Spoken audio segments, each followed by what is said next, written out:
할렐루야! 잘 오셨습니다.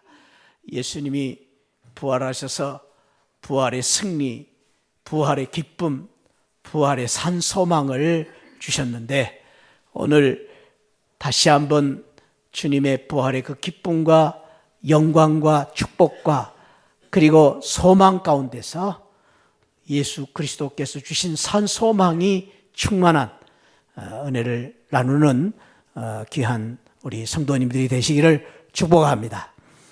여러분들 오늘 주님께서 사랑하셔서 다시 부르셔서 부활의 그 큰 기쁨과 영광을 주셨는데 오늘 안타깝게도 우리가 읽은 말씀에 보면은 예수 믿는 제자 두 사람은 부활절 그렇게 기쁘고 복된 부활절 날 얼굴에 수심이 가득하고 슬픈 얼굴로 가고 있었다고 말하고 있습니다. 참으로 누구보다도 예수님의 부활에 대한 기쁨을 누려야 될 그들이 이렇게 부활절 날 얼굴에 슬픔이 가득 찬 채 터벅터벅 힘없이 걸어가고 있는 그 두 제자의 모습을 생각할 때에 얼마나 가슴 아픈 일입니까? 마음 아픈 일인데 그들을 다시 찾아오셔서 부활의 주님이 그들을 만나시고 부활의 주님의 은혜와 사랑으로 말미암아 그들이 슬픔이 변해서 기쁨이 되고 그리고 근심이 변해서 찬송이 되고 절망이 변해서 소망이 되고 고통이 변해서 즐거움이 되는 두려움과 공포가 변하여 평안이 되는 놀라운 축복을 주셨습니다. 오늘 복된 예배에 참석하신 사랑하는 우리 시아늘 가족 여러분 모두를 사랑하고 존경하고 축복합니다. 오늘 두 제자들이 부활의 주님을 다시 만남으로 말미암아 슬픔을 기쁨으로 바꾸었던 그 은혜가 오늘 예배 가운데 오늘 말씀을 듣는 가운데에 우리 모두에게 충만하시기를 주님의 이름으로 축복합니다. 그런 의미에서 오늘 말씀의 이 전체적인 뜻과 또 전체적인 교훈 속에서 우리가 붙잡아야 될 중요한 교훈 중에 하나가 바로 이것입니다. 우리가 슬픈 일을 만났을 때, 때로는 어려움을 만났을 때, 또 우리가 병이 났을 때에, 앞이 캄캄할 때, 그래도 부활하신 예수님을 만나면 됩니다. 부활하신 예수님을 만나면 치유받을 수가 있습니다. 부활하신 예수님을 만나면 회복될 수 있습니다. 오늘 그런 귀한 축복을 사모하면서 저와 여러분들이 부활하신 예수님을 만나심으로 모든 문제가 해결되고 병중에서 치유받고 회복되는 역사가 일어나기를 축복하면서 옆에 분들을 우리 서로 인사를 이렇게 한번 해봅시다. 괜찮습니다. 부활하신 예수님을 만나면 됩니다. 자, 옆에 분 한번 축복합시다. 할렐루야. 괜찮습니다. 두려워하지 마십시오. 걱정하지 마십시오. 여러분들 수심이 가득 찬 이 세상이지만은 부활하신 예수님 만나면 됩니다. 할렐루야. 여러분들의 모든 고통과 아픔과 괴로움, 어려운 문제들 괜찮습니다. 부활하신 예수님을 만남으로 해결되시기를 주님의 이름으로 축원드립니다. 오늘 그러한 놀라운 축복을 받게 된 두 제자들이 오늘 소개되어 있는데 안타깝게도 이 제자들이 슬퍼하게 된 이유에 대해서 몇 가지를 성경에서 먼저 말씀을 해주고 있습니다. 13절에서는 부활하시고 예수님이 부활하신 다음에 너희들 예루살렘을 절대로 떠나면 안 된다. 내가 너희들을 만나러 갈 것이다. 너희들이 부활하신 예수님을 만나기 위해서는 예루살렘을 떠나지 말으라고 했는데 안타깝게도 그들이 예루살렘을 떠나 엠마오로 가는 그 가운데에 낙심과 슬픔이 찾아온 것입니다. 우리는 갔다 그렇게 성경에는 표현하고 있죠. 그런데 영어 성경을 leave라고 써요. 떠났다. 예루살렘은 어떤 곳이냐면은 교회가 있는 곳이죠. 하나님 성전이 있는 곳입니다. 또 예수님과 함께 늘 같이 했던 그 곳입니다. 또 예수님을 다시 만나야 될 장소인데 그것을 떠난 것입니다. 저와 여러분들이 늘 우리가 믿음 생활하면서 늘 우리가 내 자신을 점검해 봐야 될 것은 내가 어느 자리에 있느냐를 점검해 봐야 돼. 그게 믿는 사람이기 때문에. 믿는 사람이 술집에 가 있으면 되겠습니까? 믿는 사람이 다른 곳에 가 있으면 되겠습니까? 아니요. 믿는 사람은 항상 주님 가까이 계시고 이 교회 안에 있는 신앙을 우리가 가져야 됩니다. 그들이 이러한 불행을 가져오게 된, 슬픔을 가져오게 된 이유는 예루살렘을 떠났기 때문에. 16절에 보니까 그들이 눈이 가리워졌다. 눈이 가리워지니까 그들이 가까이 있는 예수님을 보지 못하고, 또 눈이 가리워지니까 아름다운 세상도 보지 못하는 이런 불행을 자초하게 된 것입니다. 저와 여러분들이 눈을 떠서 주님을 바라보는 그런 축복을 우리가 받아야 되는데, 눈이 가리워지면 아무것도 볼 수가 없습니다. 그들의 문제는 또한 18절에 보니까 생각과 마음이 이렇게 강팍해졌어요. 그러다 보니까 그들이 하는 말이 굉장히 부정적이고 공격적인 말이 되었던 것을 볼 수 있습니다. 우리 18절은 안 읽었어요. 18절을 한번 읽을 필요가 있어요. 18절 한번 볼까요?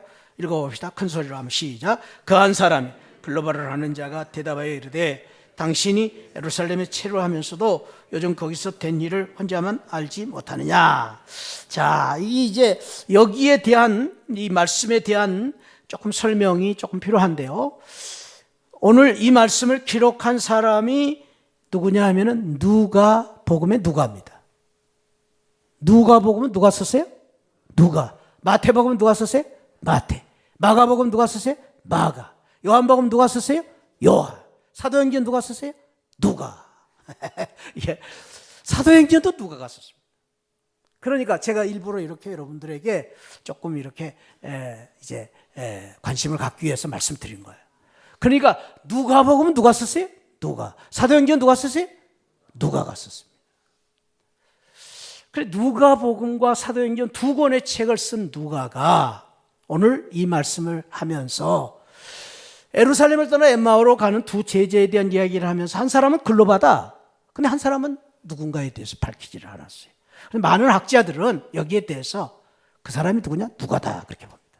누가다. 오늘 여기 밝히지 않는 한 친구를 누가 자신이라고 봅니다. 그러니까 누가가 제자들이 다 아는데 왜 안 밝히겠어요? 그런데 자신이 부끄러우니까. 자신이 정말 너무나도 이제 이 모습이 부끄러워서 자신을 감추고 글로바만 이야기를 하고 있습니다. 누가는 누가복음을 쓸 때도 그렇고 또 사도행전을 쓸 때도 누가는 그런 말을 합니다. 내가 예수 그리스도를 자세히 본 그대로 이 책을 씁니다. 그렇게 표현을 하고 있습니다. 누구보다도 가깝게 예수님을 따르고 예수님 가까이서 예수님의 사역을 보고 그리고 예수님의 행적을 보면서 그것을 그대로 쓴 게 누가복음이에요. 누가는 어떤 사람이죠? 의사입니다. 그래서 예수님을 늘 보필하면서 누가는 늘 예수님 곁에서 이렇게 건강도 챙겨주시고 아주 훌륭한 사람이었어요. 그런데 어쩌자고 여기서 지금 예수님을 떠나 예루살렘을 떠나 가고 있느냐 그 말입니다. 그런 면에 있어서 누가는 자신이 부끄러워서 자신의 이름을 감추고 글로바만 드러내고 있습니다. 그런데 이 글로바가 오늘 하는 말이 18절에서 당신이 예루살렘에 체류하면서 요즘 거기서 된 일을 혼자만 알지 못하느냐? 그렇게 말할 필요가 뭐 있습니까? 보통 사람 같으면 혹시 저 선생님 예루살렘에서 소문 못 들었어요? 예수님이 십자가에 달리셔서 돌아가셨어요. 그거 혹시 못 들었어요? 이렇게 해야 되잖아요. 알지 못하느냐? 이 말은 매우 부정적인 말로 상대방을 공격하는 그런 말투인 것을 볼 수 있습니다. 마음이 편하지 않으니까. 자기가 지금 시험에 들어 있으니까 말이 이렇게 나온 것입니다. 말은 마음의 표현입니다. 그래서 말이 중요한 것이죠.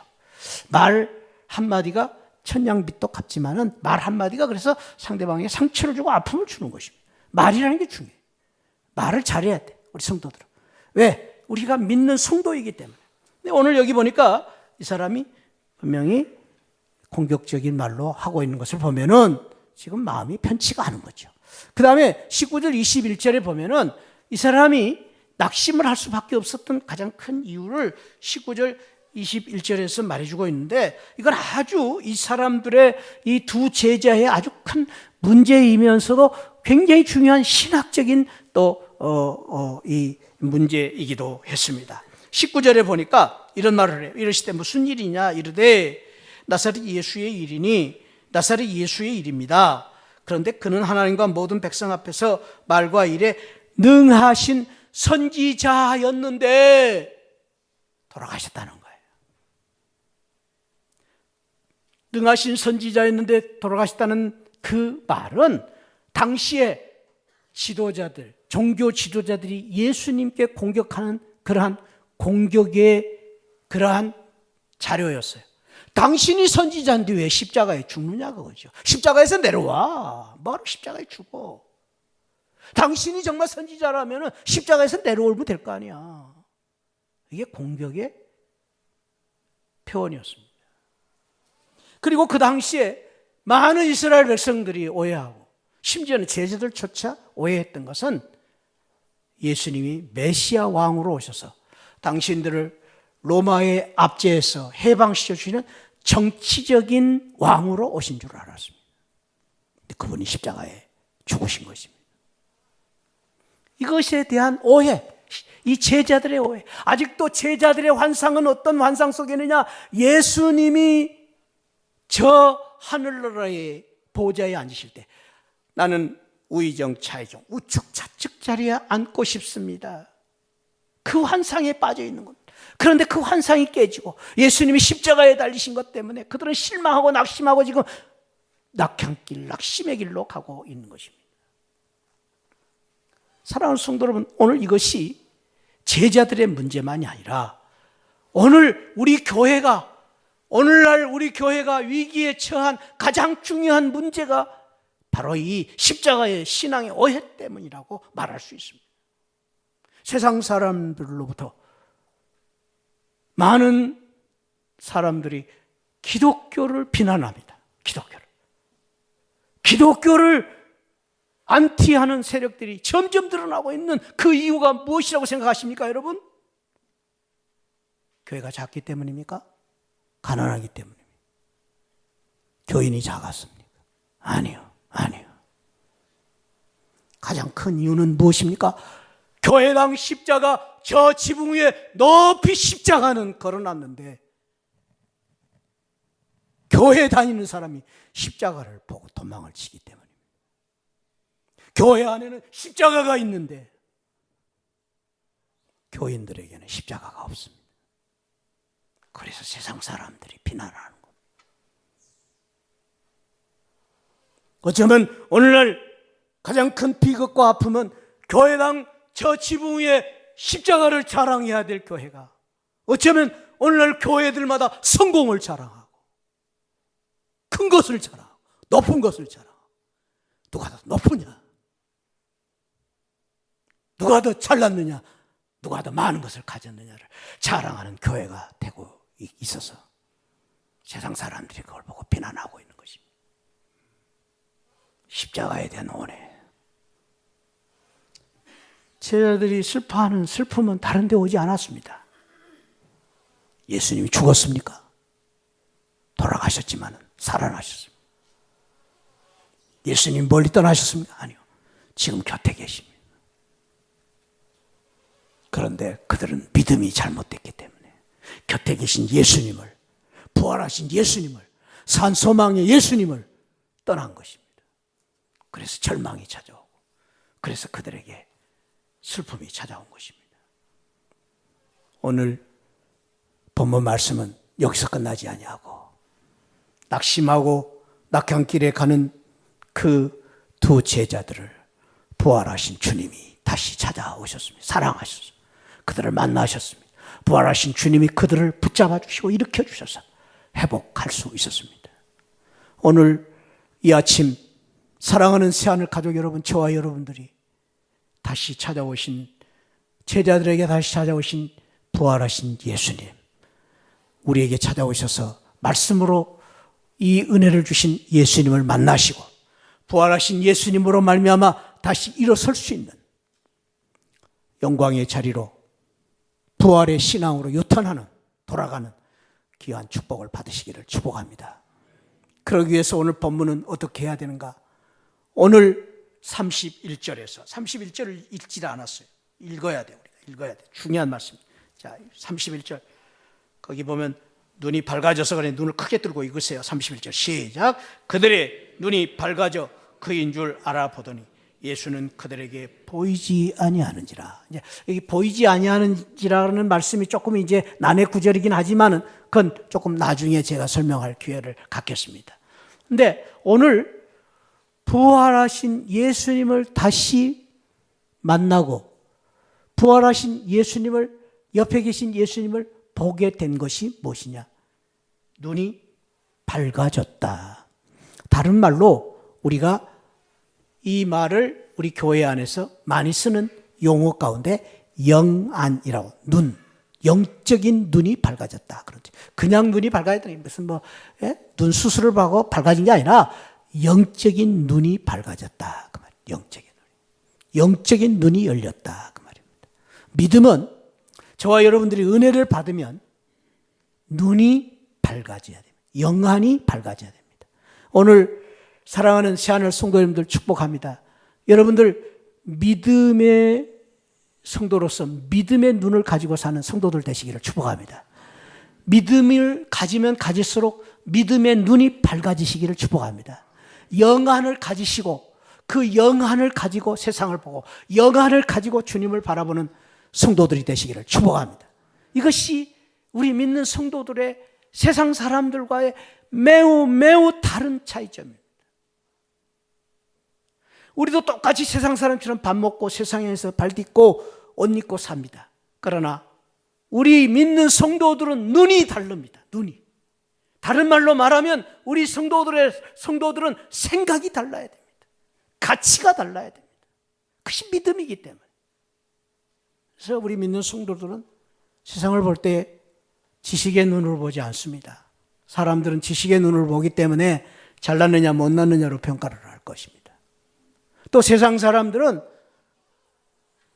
이 세상의 사치 또 쾌락의 눈으로 볼 것입니다. 그래서 얼마만큼 좋은 옷을 입었느냐, 아름다운 옷을 입었느냐로 평가할지 모릅니다. 그러나 우리 믿는 성도들은 믿음의 눈으로 봐야 돼요. 예수 그리스도의 사랑의 눈으로 보는 것입니다. 사랑의 눈으로.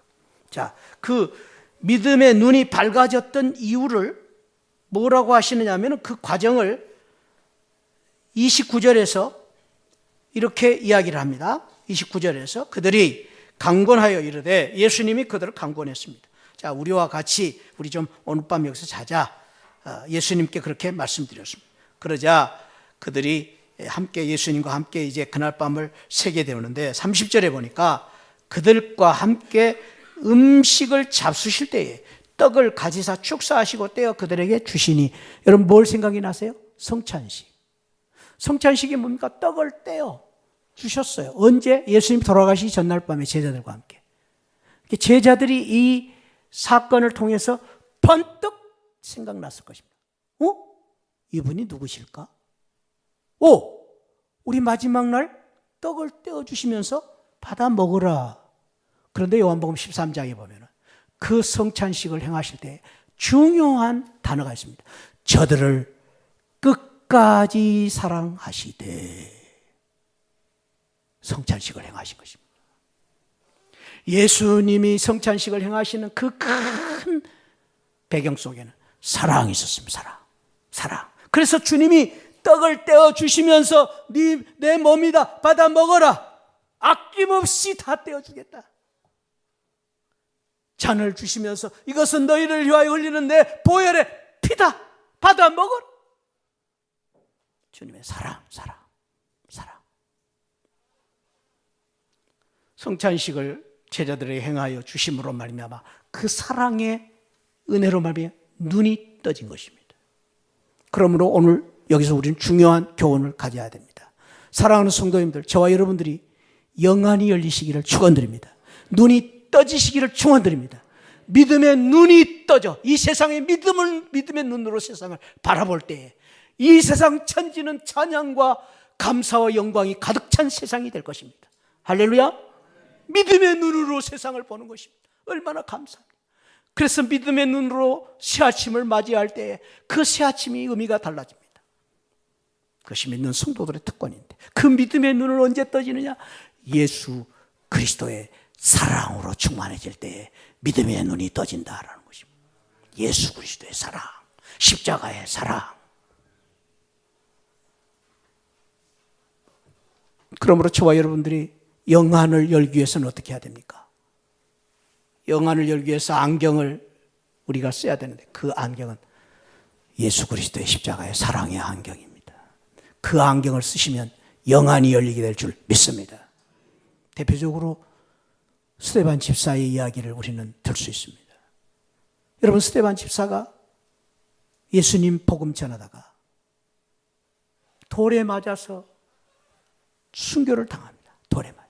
수많은 사람이 돌을 얼마나 정말로 아프고 괴로운 그 순간입니까? 돌에 맞아서. 여러분들, 그냥 목숨이 끊어져 버리면 괜찮지만요, 세상 말로 작은 밟아 죽는 거예요. 얼마나 괴로워. 돌에 얼마나. 그런데 스데반 집사가 그 순간에 영안이 열려 보좌 우편에 계신 예수 그리스도를 바라보게 되었습니다. 그런데 그 영안이 열리게 될 때 어떤 영안이 열렸어요? 예수님의 사랑을 가지고 스데반 집사가, 아버지여, 저들의 죄를 용서하여 주옵소서. 예수님이 마지막 십자가에서 기도했던 그 사랑, 주님의 그 사랑을 붙잡을 때에 영안이 열리고 하늘에 서 계신 예수 그리스도를 바라보게 되었다고 말하고 있습니다. 그것이 은혜입니다. 예수 그리스도의 십자가의 사랑으로 영안이 열리시기를 축복합니다. 세상이 달리 보이는 것입니다. 뿐만 아니라 오늘 그들이 어떻게 이 은혜를 받았습니까? 오늘 32절 우리 한번 또 읽어봅시다. 시작. 그들이 서로 말하되 길에서 우리에게 말씀하시고 우리에게 성경을 풀어주실 때 우리 속에서 마음이 뜨겁지 아니하더냐. 사랑하는 성도 여러분들, 마음이 뜨거워져야 됩니다. 마음이 뜨거워지시기를 축원드립니다. 우리 모든 세상 사람들이 다 똑같습니다. 마음이 없으면 잘 할 수 있는 일이 아무도 없습니다. 마음이 없어. 마음이 떠나면 안 됩니다. 믿음도 마찬가지입니다. 여러분, 마음이 뜨거워져야 성령 충만, 은혜 충만, 감사 충만, 감격 충만, 행복 충만한 믿음 생활을 할 줄 믿습니다. 그런 의미에서 오늘 저와 여러분들 다시 한번 이 말씀을 통하여 도전을 받으시고, 저와 여러분들이 다시 한번 말씀을 붙잡아야 되는 것이, 오늘 내 신앙을 내가 점검해 봐야 됩니다. 내 신앙의 문제는 무엇이냐? 마음의 문제. 내 신앙의 문제는 무엇이냐? 교회의 문제 아닙니다. 내 신앙의 문제는 무엇이냐? 다른 사람의 문제가 아닙니다. 내 마음의 문제. 내 마음이 식어져 있기 때문에 문제. 성경은 첫사랑을 잃어버린 교회를 향하여 책망을 하셨습니다. 그 첫사랑이 문제. 첫사랑이 문제. 마음의 문제. 마음이 뜨거워져야 됩니다. 오늘 여기 마음이 뜨거워졌다. 이 뜨겁다는 말을 보니까 헬라어로는 현재 분사예요. 그러니까 뜨겁다는 말은 한 번만 뜨거워지면 안 돼요. 한 번만 뜨거워지고 식어버리면 또 마음이 냉랭해지는. 근데 여러분들 틀림없이 옛날엔 뜨거웠어요. 그래서 지금 냉랭해진 이유는 내 마음을 자꾸 뜨겁게 만들질 않아서 그래요. 방에 불도 한 번 떼고 끝나면 됩니까? 또 떼야 돼. 계속 떼야 돼. 그런데 오늘 이 마음이 뜨겁게 된 그 배경은 무엇입니까? 오늘 이 32절에서 말하되 길에서 우리에게 말씀하시고 성경을 풀어주실 때 마음이 뜨거워요. 말씀으로 마음이 뜨거워지는 것입니다. 하나님의 말씀으로 내 마음을 뜨겁게 하는 것입니다. 내 마음의 열정을 회복하기 위해서는 말씀을 회복해야 됩니다. 할렐루야. 말씀으로 뜨거워져요. 말씀. 흔히 말씀을 영혼의 양식이라고 말합니다. 말씀은 영혼의 양식이다. 한번 같이 해봅시다. 말씀은 영혼의 양식이다. 내 영혼을 살리는 양식이다 그 말이죠. 여러분들 오늘 밥 드셨어요? 안 드셨어요? 안 드신 분 혹시 건강 때문에 안 드신 분은 빼고 다 드셨잖아요. 아이고 30년 40년 밥 먹었는데 오늘 안 먹으면 어때? 그런 분들은요 틀림없이 문제가 있는 분이에요. 밥을 어저께도 먹었고 그저께도 먹었어요. 3끼 먹었어요. 오늘 또 3끼 먹어야 돼요. 밥을 안 먹으면 다른 것이라도 먹어야 돼요. 그래야 우리 건강을 유지할 수 있어요. 영적으로도 마찬가지입니다. 사랑하는 성도 여러분, 저와 여러분들이 영적으로 지금 문제가 있고 가난하고 내가 영적으로 지금 병이 들은 이유는 뭡니까? 말씀을 매일 먹어야 되는데 먹질 않는 거예요. 뜨겁게 해야 되는데 말씀으로 뜨겁게 해야 되는데. 저는 지난주에 새벽기도 하면서 간증도 하고 제가 너무나 감격하면서 말씀을 드린 적이 있습니다. 그건 뭐냐면요, 저는 새벽기도 할 때 너무너무 감사해요. 새벽기도가 좋아요. 목사가 된 축복 중에 내가 새벽기도 할 수 있다는 것이 큰 축복이에요. 특권이에요. 너무 감사해요. 목사가 어쩔 수 없이 새벽에 나와야 되니까 새벽기도 해야 되지만은 이제는 그렇지 않아요. 그 말씀, 새벽마다 주시는 말씀이 꼭 나에게 주신 말씀. 말씀이 얼마나 달고 오묘한 말씀인지. 꿀처럼 달더라. 그 내게 주신 말씀. 여러분들 우리 교회에서 지금 성경 2장씩 읽자고 그랬잖아요. 왜 안 읽으세요 근데? 그렇게 좋은 말씀. 우리 나이 드신 우리 소망만만 읽어야 돼요? 읽으세요. 말씀이 있어야 내 신앙에 불이 지펴집니다. 뜨거워집니다. 열정이 생깁니다. 할렐루야. 다른 게 아니라 말씀으로 열정이 지펴집니다. 축복합니다. 말씀으로 주님 열정을 회복하심으로 말미암아 저와 여러분들이 기쁨을, 부활의 소망을 회복하시기를 축복합니다. 마지막으로 오늘 주시는 마지막 이 중요한 메시지가 오늘의 메인 메시지입니다. 오늘 이 두 제자들이 신앙으로 회복할 수 있었던 큰 축복 중에 하나는 34절, 35절 말씀입니다. 34절, 35절. 같이 읽겠습니다. 시작. 말하기를 주께서 과연 살아나시고 시몬에게 보이셨도다 하는지라. 두 사람도 길에서 된 일과 예수께서 떡을 떼심으로 자기들에게 알려주신 것을 말하더라. 따라 주께서 과연 살아나셨다. 누가요? 이 두 제자들 10명의 제자들을 만나서 주님이 살아나셨다. 부활하신 주님을 만난 것입니다. 부활하신 주님을 다시 붙잡은 것입니다. 부활하신 주님 은혜를 다시 받은 것입니다. 그래서 이들이 증언합니다. 주님은 과연 살아나셨습니다. 믿음을 고백하고 있음을 볼 수 있습니다. 다른 게 아닙니다. 그들은 다시 찾아오신 내 곁에 계신 주님을 만난 것입니다. 내 곁에 계신. 사랑하는 성도 여러분, 다른 사람은 몰라도, 다른 것은 몰라도 저와 여러분들 늘 잊지 마시기 바랍니다. 예수님은 항상 내 곁에 계십니다. 주님은 항상 나에게 찾아오십니다. 부활하신 주님이 너와 항상 함께 하시겠다는 약속을 주셨기 때문입니다. 성령 하나님이 내 안에 계시고 주님이 내 곁에 계십니다. 문제는 영안이 어두워져서 보지 못한 것이고 마음이 냉랭해져서 내 곁에 계신 주님을 모르고 사는 것뿐입니다. 사랑하는 성도 여러분, 성도의 특권은 여러분 곁에 주님이 와 계십니다.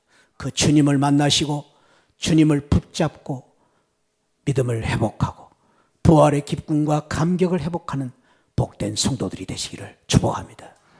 그런 의미에서 여러분 잊지 마십시오.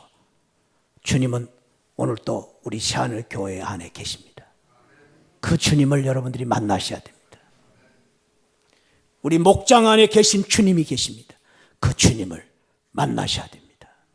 그 주님이, 부활하신 주님이, 내 곁에 계신 주님이 여러분들을 위로하시고 여러분들에게 산 소망과 축복을 주실 줄 믿습니다. 캘리포니아 클레어몬트 대학원에서 교수하고 계시는 메리 퍼펄린이라는 교수님이 계셨습니다. 40대에 어렸을 때 교회를 다니다가 중단했다가 40대에 다시 회심을 하고 예수님을 만났습니다. 예수님을 만나고 나서 이 교수님이 너무너무 은혜를 받고 예수 그리스도의 십자가의 은혜에 대해서 너무 감동을 받고 자기가 예수님의 십자가를 더 많이 경험하고 체험해야 되겠다라는 생각에서 하루아침에 40대 교수직을 버리고 40대 버리고 그는 가난하고 처참한 동네 칼카타, 인도의 칼카타 동네를 찾아갑니다. 마더 테레사 수녀가 봉사하고 있는 그곳에 찾아갑니다. 그리고 그곳에 가서 자원을 합니다. 저를 좀 받아주십시오. 2년 동안만 여기서 제가 봉사를 하고 싶습니다. 그래서 그는 그 칼카타 그 후진 동네에서 가난과 냄새와 질병 속에 있는 어린아이들을 돌보고 버려진 아이들, 못 먹어서 몸이 아픈 아이들, 미숙아로 태어난 아이들을 정성껏 도와주고 그들을 위해서 노래도 불러주고 놀아주고 빨래도 하고 밤을 함께 세우면서 그 고통을 껴안고 2년 동안 살면서 이 교수님은, 메리 교수님은 엄청난 은혜를 받습니다. 무엇보다도 그는 예수님을 만납니다. 2달이 돼서 떠나려고 하는 그 메리 교수를 붙잡고 마더 테레사 86세의 수녀가 교수님에게 마지막으로 이런 말을 들려줍니다. 마더 테레사 수녀는 그 후에 2년 후에 돌아가십니다. 돌아가신 2년 전이었습니다. 그 메리 교수에게 그렇게 말합니다. 교수님 곁에 늘 예수님이 계십니다. 교수님, 예수님을 멀리서 찾지 마시고 교수님 곁에 계신 예수님을 만나시고 그 예수님의 사랑을 받으시기 바랍니다. 그 말이 무슨 말인지를 몰랐어요. 그러면서 그는 그 말을 계속 되씹고 또 되씹 묵상하면서 돌아오는 가운데 희미하게 그걸 깨닫습니다. 그리고 그는 학교로 복직해서 예수님이 당신 곁에 계십니다. 멀리 있는 예수님을 만나려고 하시지 마시고 당신 곁에 있는 예수님을 만나십시오. 그 말을 실천하기 위해서 대학 교수로서 지난번까지는 지식을 가르치고 과학을 가르쳤다면 그때부터는 사랑을 가르치기 시작합니다. 학생들을 상처받은 그 아이들의 마음을 씻어주고 예수님의 사랑을 가지고 한 사람 한 사람을 만나기 시작합니다. 세속적인 가치관으로 들떠있는 대학 캠퍼스에서 이 교수님이 그때부터 예수님의 사랑을 가지고 실천하는 그것 때문에 학생들이 하나씩 하나씩 변하기 시작했습니다. 그리고 거기서 그는 예수님을 만납니다. 거기서 그는 많은 예수님을 만나게 되었습니다. 그의 가르침과 그의 삶은 180도로 바꿔졌습니다. 그는 이제는 옛날 돈 벌기 위해서 교수가 아니라 지식을 가르치는 교수가 아니라 예수님을 만나기 위해서 가르치는 교수로 바꿔졌습니다. 그의 인생이 행복해지기 시작했습니다. 그래서 그는 그 경험을 통해서 지금 머물러 있는 곳을 더욱 사랑하라라는 유명한 베스트셀러를 썼습니다. 사랑하는 성도 여러분, 그렇습니다. 사랑하는 성도 여러분, 예수님 멀리 계시지 않습니다. 지금 내 옆에 계신 우리 성도님들이 예수님이고 우리 교회 안에 계신 우리 성도님들이 예수님이고 우리 목장에 계신 우리 성도님들이 예수님입니다. 그 예수님을 예수님으로 만나고 예수님처럼 섬기시면 부활의 산 소망 기쁨 감격 은혜가 저와 여러분들에게 충만하게 될 줄 믿습니다. 우리 자리에서 일어나셔서 주님 다시 오실 때까지 나는 이 길을 가리라. 우리 오늘 주신 말씀을 생각하면서 묵상하면서 다짐하고 결단하며 헌신하며 이 노래를 같이 찬양을 드리기로 원합니다.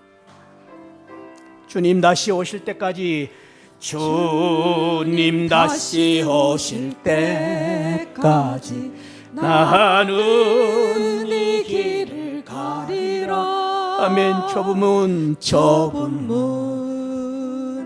좁은 길 나의 십자가 가지고, 아멘. 나의 가는 이 길 끝에서 나는 주님을 보리라. 영광의 내 주님, 내 주님 나를 맞아 주시리. 주님 다시 오실 때까지, 주님 다시 오실 때까지 나는 일어나 달려가리라. 주의 영광 온 땅 덮을 때 나는 일어나 노래하리.